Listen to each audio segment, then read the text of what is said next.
All right. Good morning, everybody. News 6 meteorologist David Nazario back at the helm for this wonderful Monday morning. Potentially final tropical update, to tell you the truth. We have had the dissipation of what was once Tropical Storm Sara, was poised to try to become Hurricane Sara, but thankfully it never had the opportunity to do so. It didn't have a chance to exploit the fairly decent conditions down there in the Caribbean Sea before scraping up against the coastline of Nicaragua, Honduras, and then crashing ashore into Belize approximately 24 hours ago. I want to go ahead and wish everybody in the chat a wonderful Monday morning. Good morning. It's great to see everybody. We're going to rock right in with some really good news, to tell you the truth, especially for those of you who are pretty sick and tired of the hurricane season, to tell you the truth.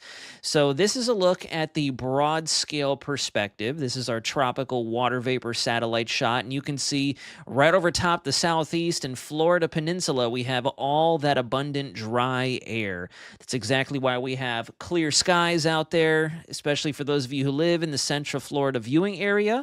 We have pretty spectacular weather that's expected to continue through today and tomorrow before a very vigorous frontal system comes in from over the southern central plains, begins to scoop up what's left of Sara out there on the game board. I'll go ahead and draw that in. So Sara's hanging out right here. I should say the remnants thereof.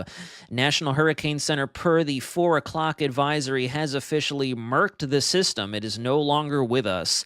Sara has gone bon voyage and will likely return at one point in time, because I don't think the damage, let alone the intensity of the tropical storm, will warrant a retirement of the name. So I'm pretty sure we will see Sara lurking once again, Lord willing, if we are all still here over the next several years. I believe 5 years from now is when we'll see her make a return. Here's a look at the remnants. This is our final advisory issued at 4 o'clock in the morning. This morning from National Hurricane Center, you can see central pressure up to 1,005 millibars. Max sustained winds in the center still at around 30 miles an hour. You know, this is still a low pressure system, but you try to find it on the satellite imagery and there's just nothing left. This thing has been ripped apart from the bottom up as it made its way through Central America, Belize, parts of El Salvador, through the Yucatan Peninsula, Mexico, and now finally exiting into the Bay of Campeche. There really is no discernible low-level circulation anymore.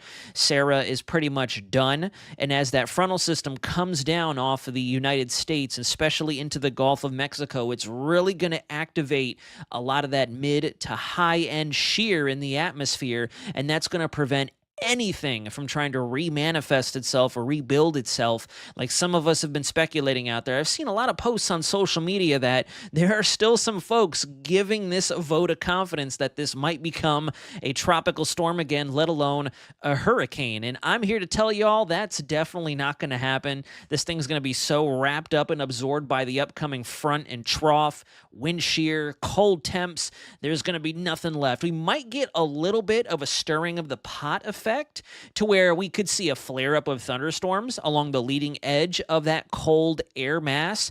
And the main reason being is we have a pretty weird blob of tropical moisture here, tropical warmth. Remember, tropical cyclones, even as they dissipate, are still warm core in nature. They're all warm. So as you have a large piece of cool air running right up against it, what that's going to do is kind of scoop it up like a shovel, and it's going to create a lot of that forced thunderstorm, that rapid lift along the leading edge, the nose of high pressure being the movement of that cold mass. So this is it. We don't have a cone for Sara anymore. Sara is no more. That's it. So we're all said and done with that. And I also want to pull this up as well. We're all very familiar with this, and I'll fade myself out so we can get a closer look. This is kind of why the title of the live stream is the way that it is. So you can see that there is still just a little bit of something right here, maybe like a 10-20% shot at some kind of tropical probability. What the European model is showing us there are the remnants of Sara. They're still somewhat tropical in their characteristic naturally. So as a result, it's going to show up on the European ensembles. But as I quickly roll through time, you'll notice right away that that signal completely drops. And then take a look at this. We got nothing. Nothing. And this is out till the last week of, let me go ahead and delete the telestration there, the illustration. This is out through Thanksgiving week. So this is not our current Monday. This is next Monday. The next 7 days, we have absolutely no signal for tropical activity. Yeah, I know, some people try to make a case for this thing down here, this little almost goldfish looking thing. There's the dorsal fin, there's the tail fin. For those of you who want to use a little bit of imagination on this Monday morning, there is, a something, a little whisper, a faint glimmer, if you want to put it that way. That's like a 5, we'll say a 1 to 5% out of 100 that might try to do something. And I'm not even going to really be paying any attention to it. We're putting out an article today on clickorlando.com if you'd like to check that out, saying ta-ta to the tropics.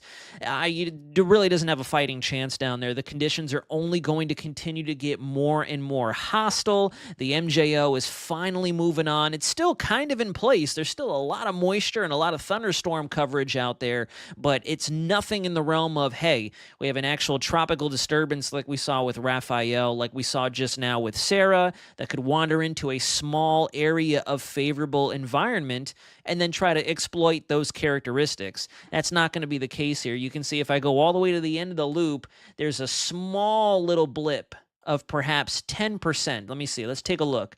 13%. Oh, whoops. 13% tropical probabilities down there. I'll go ahead and clear that out. But then if I go all the way out to just about shy of Thanksgiving, this is Wednesday morning, even then we're left with a very, very, very marginal potential right there. If you look at that, 1%, and we're left with an 11% shot down there just off the coast of Colombia, Venezuela, and Panama. So it looks like the tropics just might be fully said and done. We might just be able to say goodbye to 2024 altogether. And I cooked up a pretty decent graphic that I want to spend some time on today. We don't have our producer Thomas with us, so I went ahead and kind of just going to run through this together with you all. And I want to pull this up. I think this really does a fantastic job of communicating the difference between quality and quantity. So let's go ahead and move the clock forward here. This is it. So you can see here, we have 2023 right up against 2024. And the reason I wanted to use 2023 as a comparator here is because we obviously had more named storms than this year, despite the fact it was an El Nino. So if you recall, we can kind of flip the script here. For those of you who remember and were tracking tropics last hurricane season when we had our humble beginning over on the Weather Center Nazario page on YouTube, we had a bunch of preseason forecasts that came out saying way below average, if you remember. This hurricane season, we had the good old phrase hyperactive plastered everywhere. Now, we'll get to that in a moment, but I also want you to marinate on the fact that last hurricane season, because of the El Nino and the sinking factor that we would have to battle across the Atlantic, everybody across the board was thinking below average, weak sauce hurricane season, ain't nothing going to happen. But let's take these numbers in for a moment. So 2023, despite being an El Nino, is the 4th most active on record with 20 total named storms. Now, this is where you want to pay attention, okay? This isn't math class. We're just going to kind of take some mental notes here together. If you look at the second column there under 2023, we had a total of $4.19 billion in damage with a total ACE, accumulated cyclone energy, of around 139. And then the key here, only one hurricane landfall in the United States. And we all know who that was. It was Idalia into the Big Bend of Florida, Perry, Florida, where we saw the major hurricane weaken from an eye wall replacement cycle just before landfall. I want to say, was it, someone check me on this, was it was September? I think it was, or late August. No, it was late August, I thought it was, that Idalia made landfall. Maybe it was the beginning of September. I'm not too sure. I forget. I apologize. I know it was somewhere around that realm, though. Maybe late August to early September. So, see, I'm seeing in the comments here, I also thought it was 18 due to no Q name, or did I miss a Q? There is no Q named storm, but this is the information that I pulled off of a quick search. Let me go ahead and double check that before we continue on.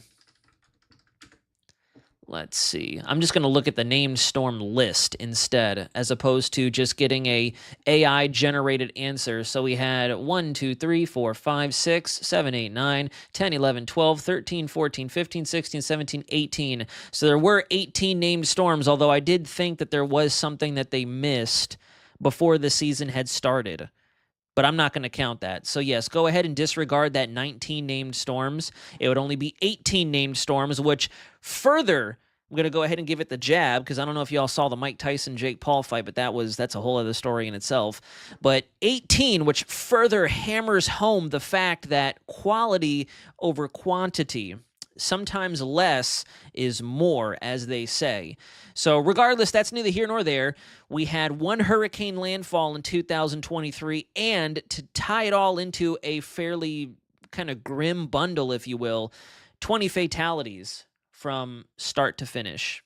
20 fatalities in 2023. We move on over to 2024, and we had 18 total named storms with the conclusion of Sara.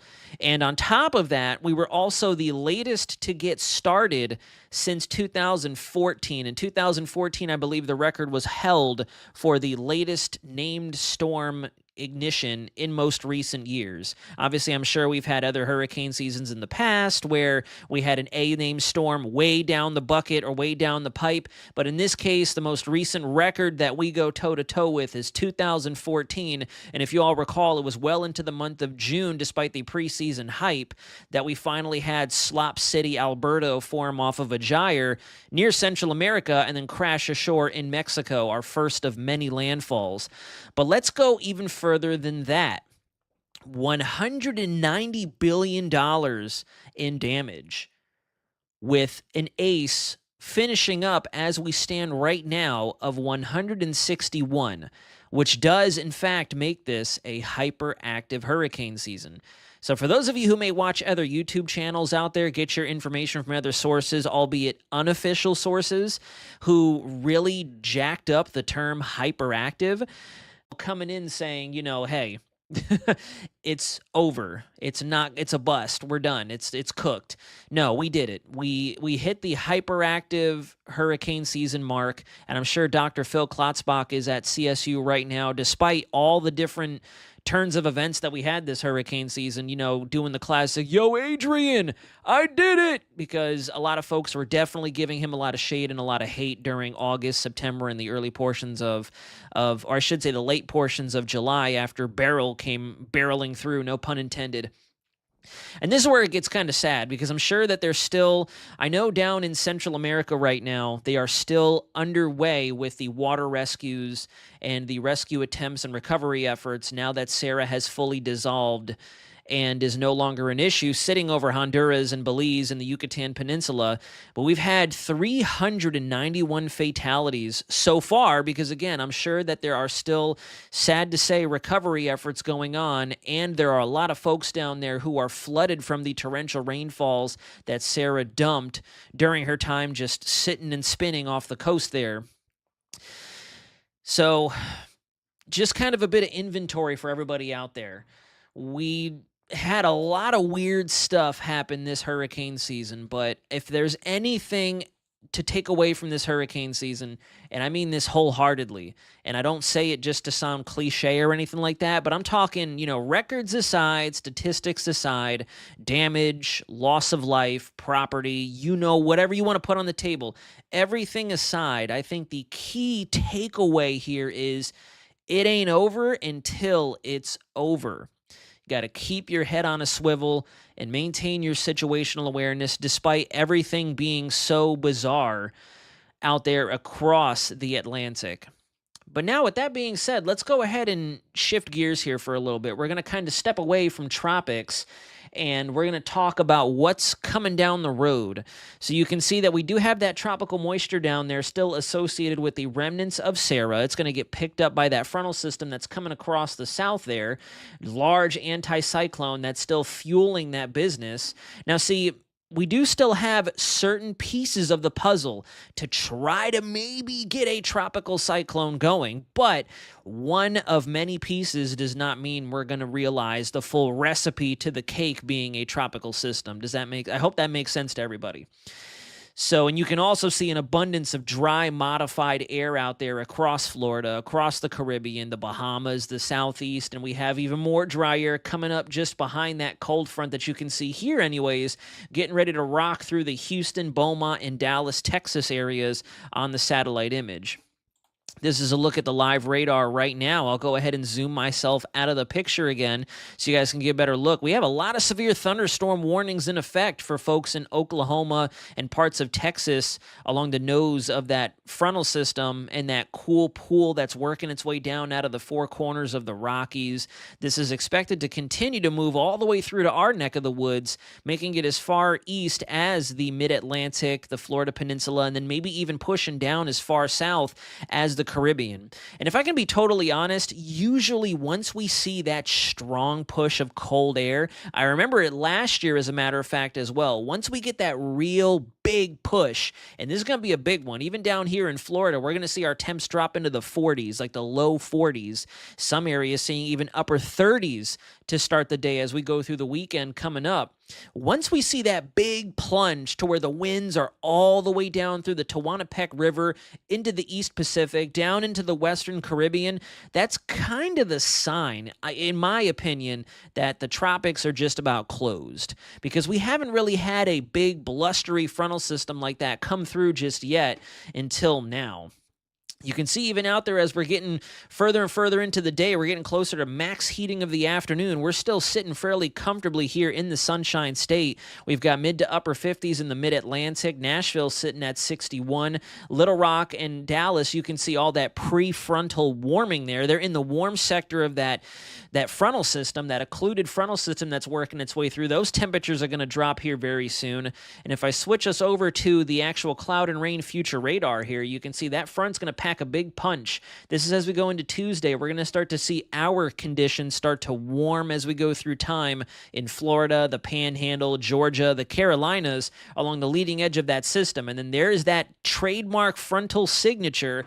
We're back to this type of scenario. You know, we always kind of go back and forth, back and forth. I know that we already have a bunch of the snow folks out there throwing their thumbnails out. Big snow coming, here we go. And, you know, I'm not excited about that, to tell you the truth.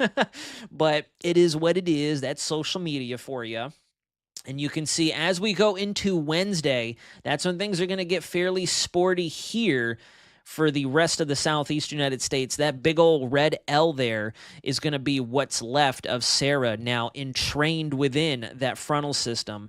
And that's going to help to increase not only our rain chances altogether. Everyone's going to get a little bit of rain probably on Wednesday, but this is also going to increase the likelihood we see pockets of very heavy rain and maybe some isolated thunderstorm activity as well. Some snap, crackle, pops of the lightning going on in the thunder out there.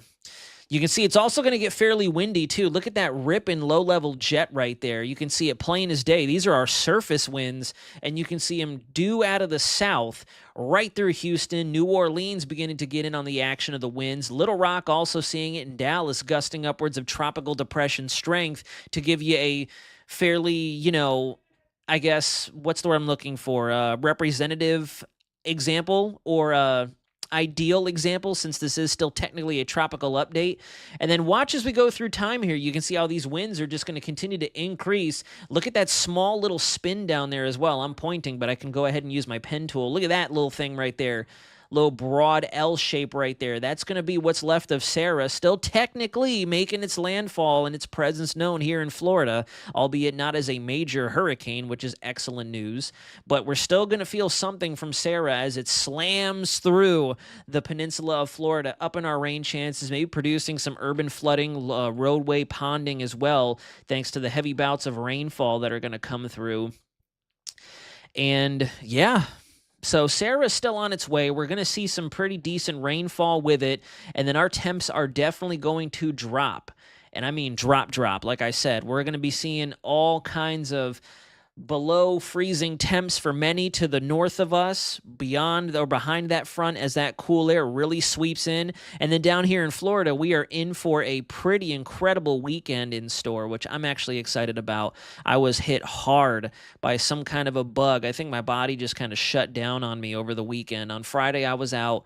My car died on me in the middle of driving. I think the alternator is down on that, which is a pain in the rear end. And then to top it all off, after pushing that thing with everything I got out of the road, and on top of that, being low on sleep, ridiculous leg workout, just before that, I think my central nervous system was like, you're done, bro. You're cooked. And I got 103 fever. My whole entire body hurt. I was stiff and just bedridden for almost 48 hours, but we're back. Still recovering. I still don't feel like I'm at 100%. I don't have too much of an appetite just yet, but anyways, I'm not going to ramble on about my personal up-and-comings. Just send some positive vibes if you don't mind. But with all that being said, that's it. Let's go ahead and open up the forum to some questions, see if we have any questions in here. If not, we'll kind of go ahead and call it good, and I will start to prepare for our Take 6 over on the new 6 Plus app. Yeah, Daddy Shark, Slop City, Alberta. We had a couple of those this year. Yes, Retro Nook over on Just Weather, I completely agree. It does matter for us down here in the TBA later back-weighted seasons, just kick up our chances of a landfall. I do agree, yes, definitely. Obviously, as we get further and further into time, October and November, that's usually when we have a risk of seeing a more southeast, east coast landfall for developing tropical cyclones. Oh gosh, April Claremont on Just Weather. I hope that your surgery goes really good. I hope the surgery goes fantastic. Let me not say really good. This is fantastic. Flawlessly. Go with God and enjoy the process. Come out of it unscathed. Jay, for real, finally, almost time for that sunny day forecast from you and Kagas. Jonathan Kagas should be back. He's taken another bout of leave time away from the studio. And yeah, hopefully, Lord willing, we'll be able to provide you with nothing but, hey, clear skies, clear blue 42, high pressure, and we are all good in the world.